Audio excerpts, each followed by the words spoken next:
Assalamualaikum warahmatullahi wabarakatuh. Kembali lagi di channel Lembu Express bersama saya Heru Budianto. Alhamdulillah di kesempatan siang hari ini pukul 2 siang, waktu ngantuk-ngantuknya buat istirahat biasanya, masih diberikan kesempatan lagi membuat video lagi ya. Saya membaca di komentar-komentar, jadi beberapa hari ini saya itu kayak pengen lihat di komentar-komentar, kan banyak sekali yang komentar, bisa ratusan sampai ya banyak lah, ratusan komentar. Saya lihat satu persatu, kira-kira ada yang bagus buat saya bahas di konten ya, saya balas lewat video saja ya. Jadi ada pertanyaan, ini cara kurang lebihnya seperti ini di komentarnya, karena saya nggak bawa contekannya. Jadi cara membeli sapi di pasar dengan harga murah dan menafsir bobot karena peternak itu nggak punya timbangan ya, seperti itu, kurang lebihnya seperti itu untuk pertanyaannya. Di video kali ini saya akan membahas pertanyaan ini, jadi jangan kemana-mana, tetap di channel Lembu Express. Lanjut ke pembahasannya.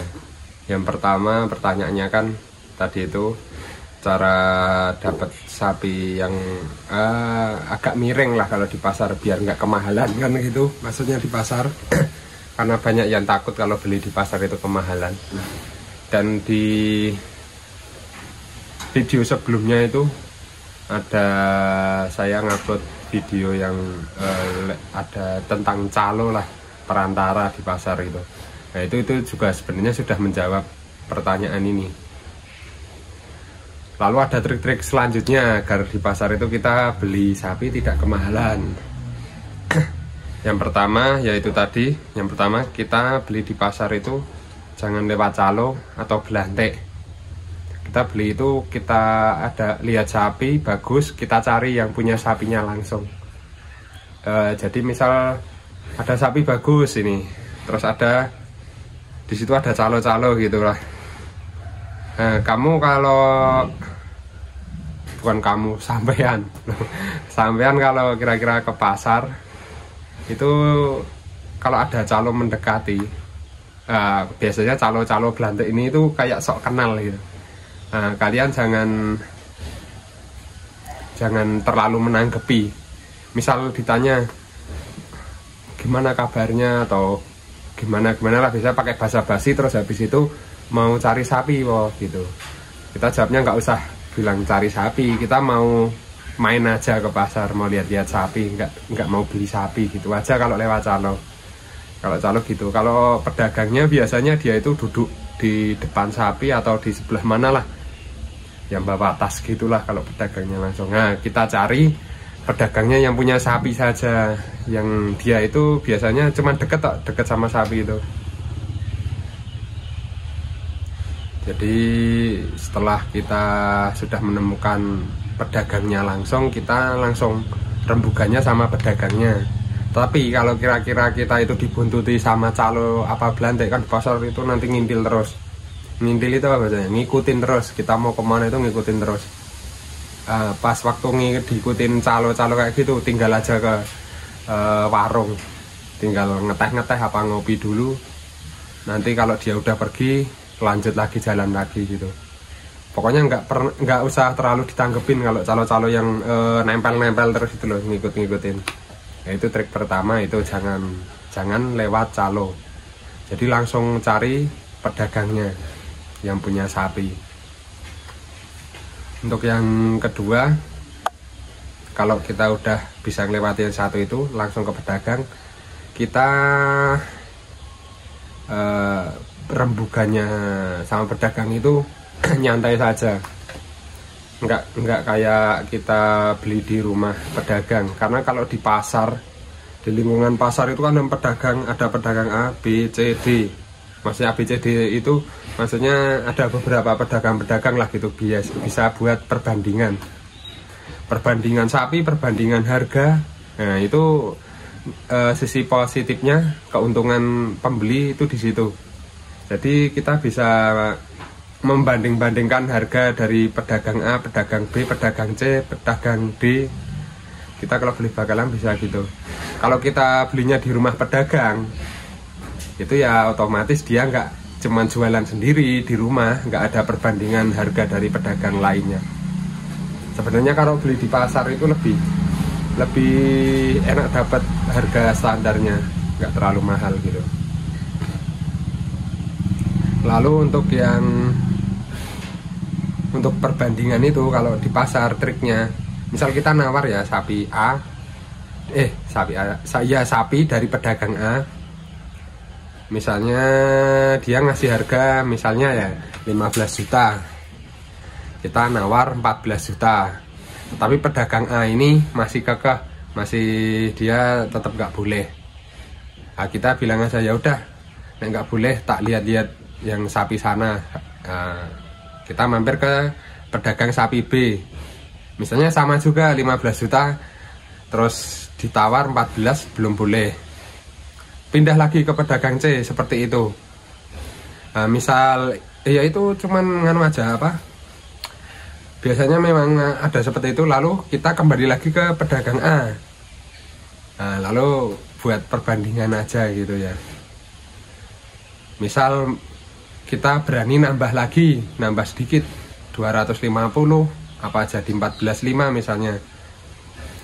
Nah, itu cara nawarnya. Kalau boleh 14,5, ini saya kasih uang sekarang, kalau enggak saya mau beli di sana saja gitu. Kalau enggak, yang di sana rembugannya cuman tinggal uang sedikit. Nek misal ini enggak boleh, saya mau deal sama yang pedagang C misalnya, atau pedagang B gitu.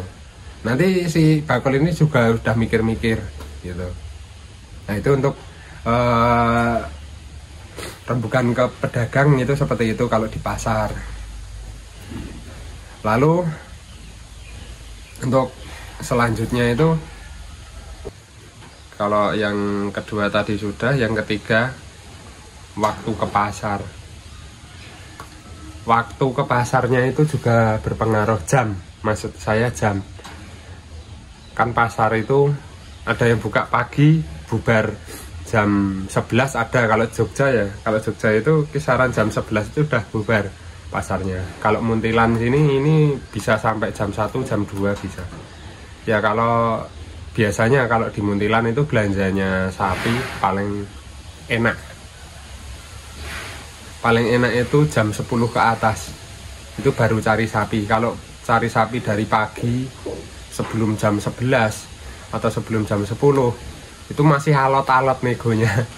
Tetapi kalau udah jam 11, apalagi udah habis luhur gitu, kita rembukan sapi itu si pedagang biasanya udah mapan harganya.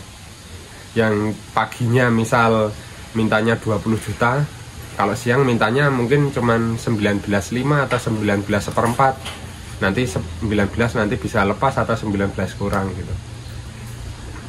Jadi untuk menawarkannya kalau jam siang itu pedagangnya itu udah selisihnya buat ancang-ancangnya itu udah nggak banyak kalau jam siang. Karena pengen cepet laku aja gitu, udah siang itu habis luhur gitu. Itu udah enak banget buat rembugan harga. Kalau tips untuk beli di pasar biar dapat harga murah seperti itu, atau itu bisa berlaku di jogrok atau di timbangan. Di timbangan juga bisa seperti itu. Tapi biasanya kalau sapi ditimbang itu jam 11 ke atas sudah nggak ada sih ya. Cuman tinggal bakalan-bakalan biasa, bakalan-bakalan yang jogrokan biasanya. Kalau beli yang timbangan ya biasanya di bawah jam 11 itu banyak. Cuman kalau udah jam 11 ke atas itu biasanya bakalan-bakalan yang nggak ditimbang biasanya. Pedagang-pedagang itu juga nggak mau ditimbang siang-siang. Walaupun mau, mungkin harganya ya agak mahal per kilonya gitu.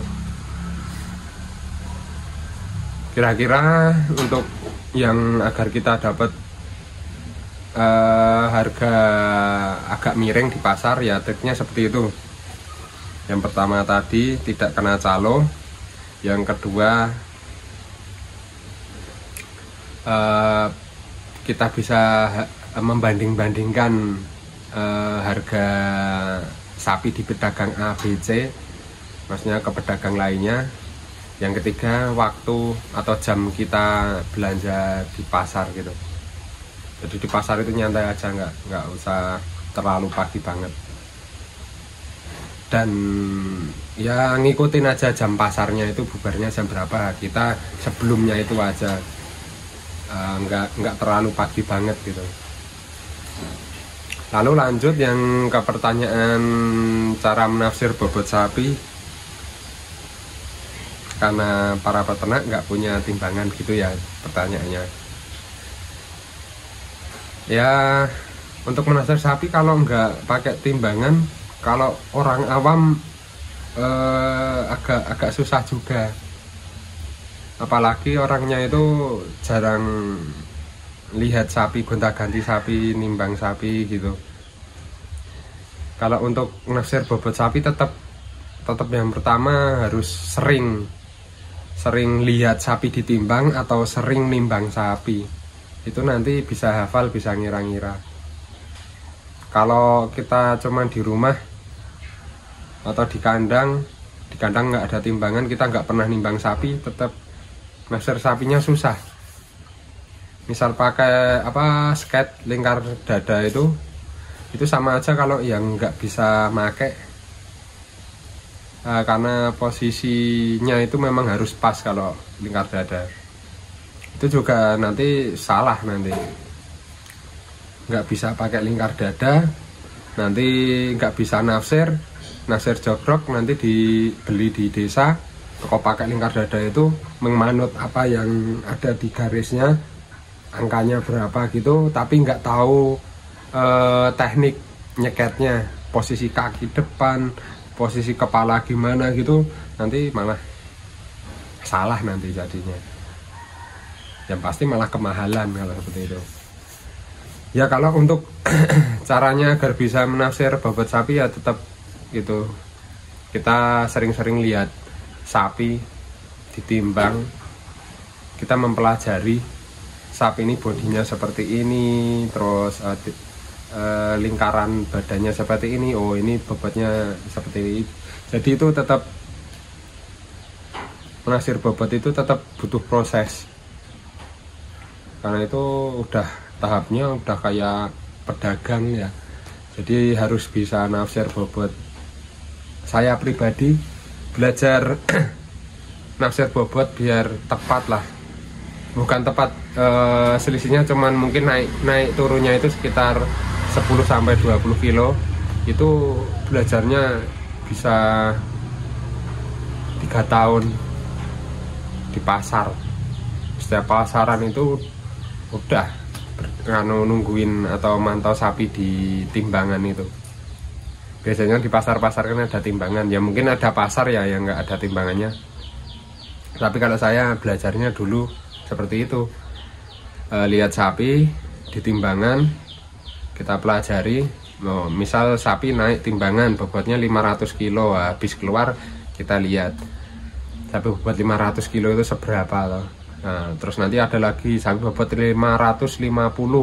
550 dia keluar dari timbangan, kita lihat lagi, oh seperti ini. Misalnya itu sapi bobot 500 sama 560 jejer. Jadi besarnya seperti ini, dan kadang ada juga bobot 500 dengan bobot 560 besarnya hampir sama, tetapi beda jenisnya.